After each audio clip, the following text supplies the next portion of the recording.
This week, What the Papers Say is presented by Mark Lawson of The Independent. Hello. Is John Major the sexiest man in Britain? Well, that's exactly what I thought. But the Sun will stop at nothing in its attempts to see the Tories re-elected. And on Monday, the paper tried to distract its readers from the gloomy economic news with thoughts of the Prime Minister's body. Who's got sex appeal? Pick the hunkiest Premier. Sex appeal can be a big vote puller in an election, but who is the hunkiest on the hustings? Ashdown, Kinnock and Major, an ex-Marine, an ex-rugby player and an ex-bank clerk, were compared in 5 areas of hunkiness. It soon became clear that even in such a lightweight feature, the Sun was obeying the party line. Take the matter of eyes. Major, watch him next time he's being interviewed by a woman. He lets his eyes do the talking and can seem irresistible. Kinnock, Neil's peepers are rather small and piggy. The bodies politic received equally partisan treatment. Major, at 48, he's in great shape, tall and lean with long legs and a firm bottom. Kinnock, Neil could do with toning up his body to avoid looking like the Michelin Man. Now Ashdown, the ex-Marine and fitness freak, should have presented the Sun with a problem. But the resourceful newspaper managed to see off the challenger to John Major's hunkiness. The Liberal Democrat wasn't the libido Democrat because... Ashdown, although the body may be good, his face is rather lined. And well might Mr. Ashdown's features be creased after his treatment by the press. This week he was the victim of another sex smear. On Monday, a middle-aged woman revealed to the Daily Mail that the leader of the Liberal Democrats has... always fancied Felicity Kendall, and we used to watch Nicola Paget in Bit of a Do, and he'd say... Oh, she's fanciable. Having revealed that the top politician indulged in erotic window shopping while watching television, the middle-aged woman, who has slept with Mr. Ashdown over a period of 30 years, chipped away at other aspects of his character. She and Mr. Ashdown, she revealed... go out for curries and get a bit slewed. If ever you get Paddy a little pickled, you see a different side to him. He'll start singing his dirty songs. And the name of the woman making these damaging allegations, astonishingly it was... Jane Ashdown. Paddy Ashdown's wife. This suggests that the alleged Dirty Tricks campaign is becoming ever more sophisticated, with MI5 planting agents, sleepers in espionage jargon, in the homes of senior politicians for as long as 30 years, primed to activate in the pre-election period. But not all current smear campaigns have been so subtle or effective. 3 weeks ago, defending his much-mocked front-page story that Neil Kinnock had met a Soviet diplomat in London before the fall of communism, Andrew Neil promised. A major investigation, unearthing hitherto unpublished sources into the making of Neil Kinnock. It may be considered fascinating and damaging. The account has now been running for 2 weeks. Written by Michael Jones, the paper's political editor, the series has continued the Sunday Times' diligent, if hardly topical, attempt to show that Kinnock is or was soft on communism. For example, Jones had discovered that when Kinnock ran the Socialist Society at University College Cardiff... Another guest speaker was Vladimir Vasev, first secretary at the Soviet Embassy in London. The student magazine published a photograph of Vasev, with an alert young Kinnock alongside.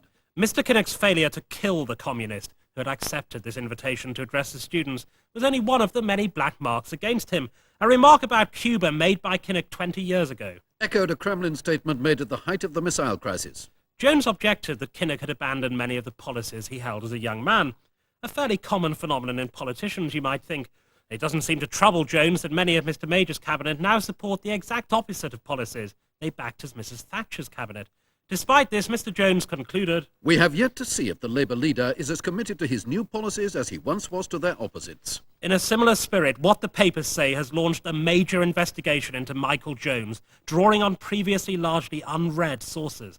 We have discovered a fascinating and damaging picture of a columnist who occasionally changes his mind. For example, we have discovered that on 15th of September 1991, Mr. Jones wrote about the Liberal Democrats. Voters are entitled to conclude that a vote for Paddy Ashdown could mean a vote for Neil Kinnock. And you will guess by now his opinion of that.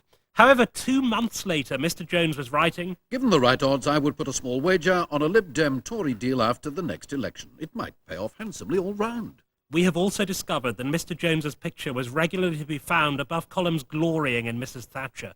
This from June of last year. For a vintage model, she's still a great little runner. I suspect Thatcherama is set to roll well into the 21st century. Book your seats now for another 20 years of Maggie's Magical Mystery Tour. But only 2 months later, Jones wrote, The Thatcher era is over. Official. Perhaps readers are entitled to know whether Mr. Jones is As committed to his new policies as he once was to their opposites. But while the relationship between the Tory-supporting newspapers and the Labour Party has been predictable, it's been a confusing week for that other standard tabloid target, the royal family. The Sun had played a trick on the palace. How much do royals care about you?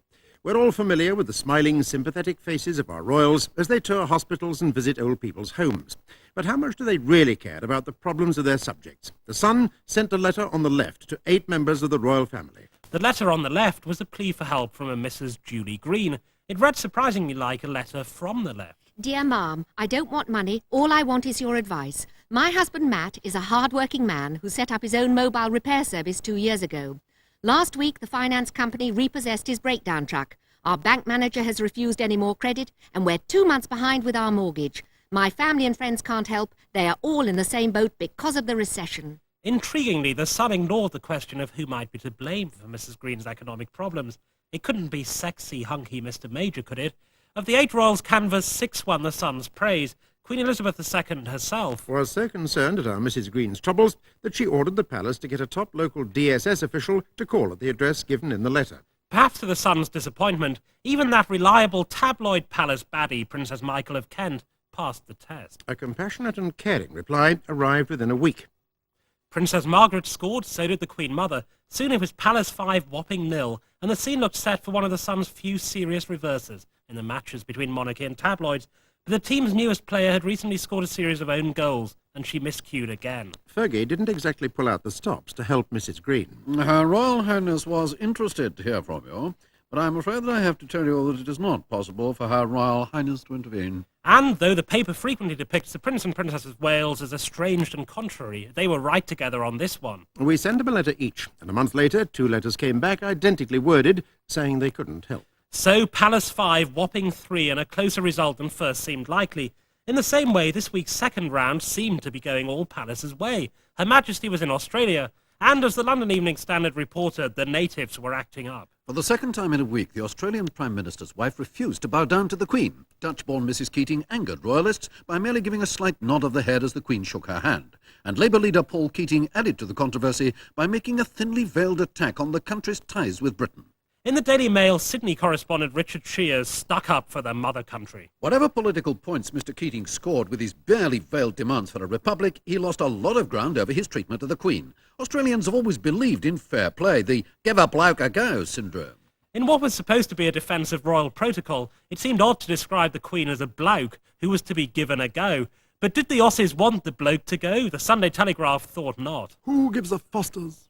Touchingly, the Telegraph seemed to have decided that the proper idiomatic expression, who gives a 4x, was too vulgar for its readers. The paper insisted that. In spite of their touchy nationalism, most Australians can't be bothered with republicanism. And the Evening Standard rather bizarrely asked its art critic Brian Sewell to review the continent. The sane and civilised man must have to Australia much the same response as Sir Joshua Reynolds had to Rome. It would be so much better without the Romans. If Australians want to dismiss our monarchy, so be it. Let them have their own Miss Greer for Queen Germaine or Clive James for president. And in conclusion, Sewell, as the Australians say, came the raw prawn. What have we there? A nation that can barely speak English, that dressed for bed plays cricket after nightfall, that exports beer with a name that they make sound like a sexual epithet, and that calls its women Sheilas. So the score now stood at monarchy and tabloid 6, colonials 0. But some regular tabloid players were about to change sides. In a surprising boomerang move, the Sun argued in its leader column. It is increasingly absurd in a democratic age that Australians should have a non-Australian as their hereditary head of state.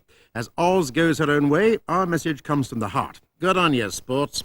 And the attitude of today was also more cobber than clobber. Why should Australia bend its knee to the crown? And in a rare example of harmony across the media dimensions, the Times was of the same Southern Cross purposes. A change to a republic would not endanger Australia's place in the Commonwealth, nor, apart from a twinge of nostalgia, should it alter Britain's warm relations with its fellow English-speaking nation. The Sun today and the Times have a single thing in common. They're owned by Mr. Rupert Murdoch. Although now officially an American citizen, Mr. Murdoch is a proud Australian by birth. So it seems clear that this week we had a case of either A, editorial instructions, or B, spontaneous toadying to the proprietor. Take your pick.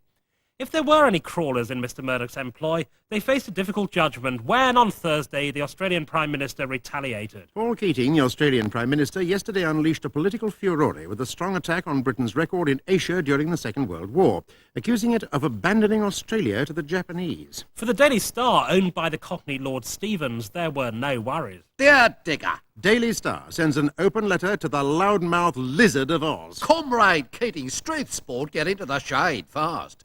We never thought a bit of John Bull honesty would make your chains rattle louder than an Aussie drinking soup. While its stablemate, or should I say Sheila paper, The Express, consulted Australian cultural attaché Sir Les Patterson. Don't put your hand up the Queen's frock. Sir Les Patterson, alias Barry Humphries, offers diplomatic advice to Australia's PM. You have got to have a bit of a chat with the Queen before you stick your hand up her frock. It's called foreplay. The royal family goes in for it as much as anybody else. But the Australian-owned Sun didn't know which way to look. Rather like, as Sir Les might say, a nun in a brothel. Page 1 looked one way. Lizard of Oz. Furious Premier bashes war Brits. But if that was written with an eye on the readers, the editorial cast nervous glances back to World War II and Mr. Murdoch. There was never a serious threat of invasion. The Sun supports Australia's aspirations to become a free and independent republic. When the break comes, we want our country and theirs to go forward in friendship and trust. War veteran Sun readers wouldn't like that, so there was a but. We must not allow our bonds to be poisoned by a cheap and nasty politician on the make. In a more amusing piece of tabloid lunacy, the Mail on Sunday decided to penetrate the security shells surrounding Michael Jackson, better known as Wacko Jacko, on his visit to London. It was Operation Wacko, the day the Mail on Sunday reached for the stars and tried for just a few words with Michael Jackson. Bringing foot-in-door tactics to an unusual pitch of surrealism, the paper's methods included feature writer Sinclair Mackay in Mickey Mouse disguise, who was met by a disbelieving security guard. Hi, I'm Mickey Mouse. Mackay squeaked. I've come all the way from Toyland to see my good friend Michael. The guard replied, I don't care where you come from, you're not getting through. The next strategy included reporters dressed as Mother Goose and Bugs Bunny, but they too were unsuccessful. Clutching a document describing itself as a sectioning order under the Mental Health Act, 3 reporters purporting to be Jungian psychiatrists from Vienna. You get the picture. The Mail may be onto something here, fancy dress reporting. It would certainly liven up the general election coverage, as solemn ministers and candidates are pursued around Britain by circus strongmen, Little Bo Peeps and Bugs Bunnies. Good night.